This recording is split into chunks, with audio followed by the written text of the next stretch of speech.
sebelumnya di sini kami dari kelompok 5 akan mempresentasikan hasil makalah kami yang berjudul Integrasi Pendidikan dan Budaya Akademik.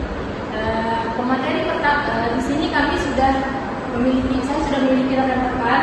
Yang pertama itu ada Jena, dan yang kedua ada Indi, dan yang ketiga ada Sonia.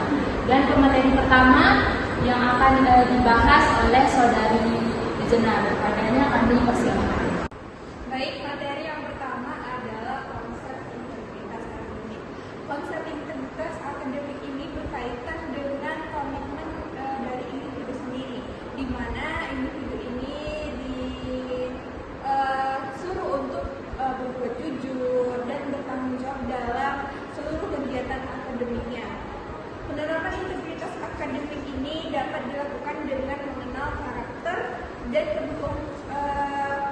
kebutuhannya, serta mendorong kemampuan mereka agar belajar, mengelola diri, dan membangun rasa saling percaya. Selain itu, untuk menjaga dan mengembangkan integritas akademik, mahasiswa memiliki peran penting dalam membangun integritas akademik, karena mereka merupakan pihak utama dalam proses regenerasi intelektual dan sosial. Sebagai agen perubahan, mahasiswa tidak hanya dituntut memiliki kemampuan akademik yang baik, tetapi juga kesadaran moral dalam menjalankan perannya, baik di lingkungan kampus maupun di tengah masyarakat. Jadi itu saja pembahasan yang telah disampaikan oleh teman kita, yaitu saudari Jena. Selanjutnya kami masuk kepada pembahasan yang kedua yang akan dijelaskan oleh saudari Sonia. Kepada Sonia kami persilakan. Di sini saya menjelaskan tentang plagiarisme. Ini tuh disebut dengan pemberian ide atau karya. Plagiarisme adalah tindakan mengambil atau menerima ide, proses, hasil atau pendapat milik orang lain tanpa memberikan pengakuan atau stasi yang pantas. Terus ada bentuk plagiarisme, yaitu salin atau disebut template, mengambil teks persis dari sumber asli tanpa kutip dan tanpa sumber. Terus di sini ada publikasi. Publikasi ini yaitu mengarang atau membuat data. Publikasi ini adalah tindakan menciptakan atau mengarang data dan hasil penelitian dari sesuatu yang sebenarnya tidak ada atau dibuat. Contohnya laporan. Terus ada contoh publikasi, yaitu mengisi sendiri ratusan lembar. Terus survei padahal penelitian tidak pernah turun ke lapangan atau menyebarkan pada laporan. Ini contohnya membuat laporan dari data-data yang kita penelitian itu. Terus terakhir ada dampaknya, yaitu terhadap budaya akademik ini adalah kebohongan fundamental ilmuwan lain yang mencoba mereplikasikan atau membangun penelitian lanjutan. Berdasarkan data karangan ini akan membuang waktu, biaya, dan sumber daya. Mungkin saja yang bisa dijelaskan. Jadi kita masuk kepada penjelasan yang ketiga yang akan dijelaskan oleh saya sendiri. Seperti yang ada di PPT, yang dimana pembahasan ketiga itu adalah dampak pelanggaran etika. Di sini kami memiliki beberapa dampak, yaitu ada 6. Yang pertama itu menurunnya kepercayaan masyarakat, yang dimana pelanggaran etika seperti plagiarisme atau manipulasi data dapat membuat masyarakat itu kehilangan kepercayaan terhadap sebuah penelitian maupun dalam lembaga pendidikan.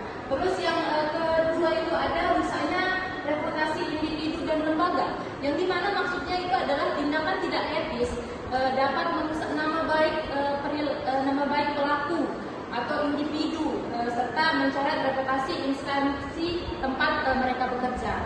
Terus yang ketiga itu ada munculnya sanksi akademik dan hukum, yang dimana artinya itu adalah pelanggaran etika dapat menyebabkan sanksi seperti penarikan karya ilmiah, terus ada juga pencabutan gelar atau bahkan proses hukum.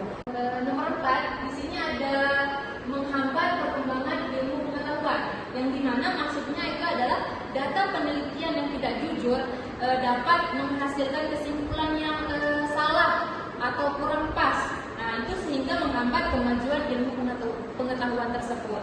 Terus yang kelima itu ada menurunnya kualitas proses pendidikan, yang dimana maksudnya itu adalah kurangnya integritas akademik dapat menciptakan lingkungan yang kurang sehat, atau lingkungan belajar yang kurang sehat, dan itu menyebabkan menurunnya mutu pendidikan.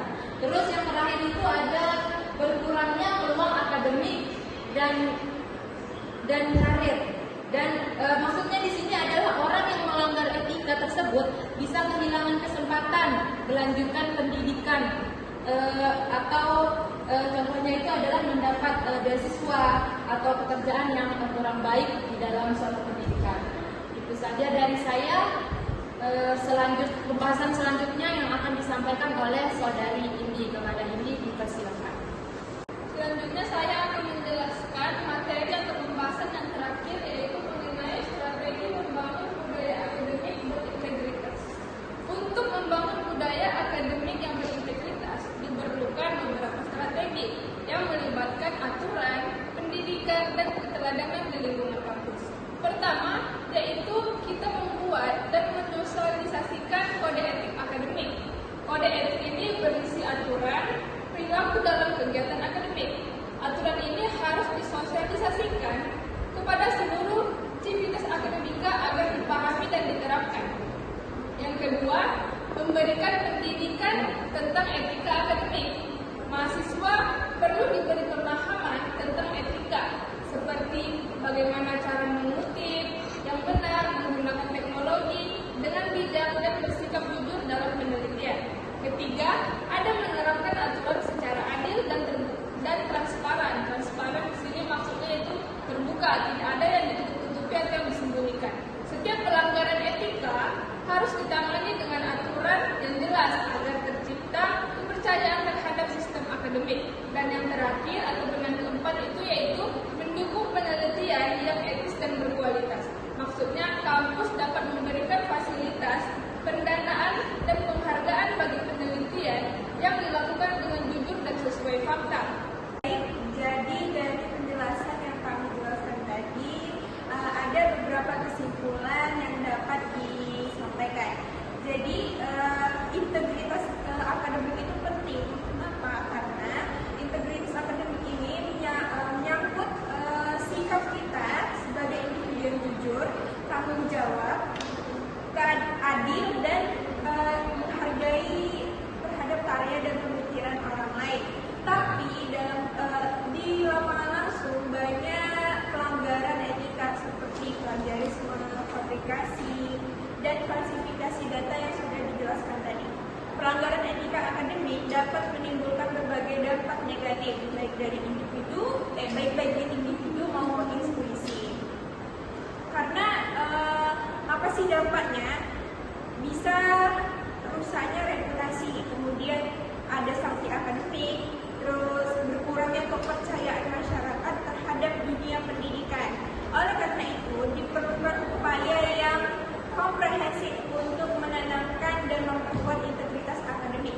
Upaya tersebut dapat melalui pendekatan holistik yang mencakup penyusunan dan sosialisasi kode etik akademik, pendidikan serta pelatihan etika secara berkelanjutan, penegakan aturan secara adil dan transparan, dukungan terhadap penelitian yang etis, serta kepemimpinan akademik yang mampu menjadi teladan dan menjunjung tinggi nilai-nilai integritas.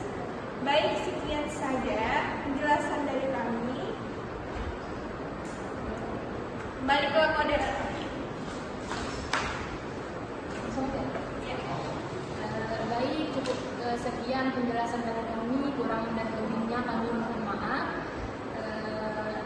Sekian, wassalamualaikum warahmatullahi wabarakatuh.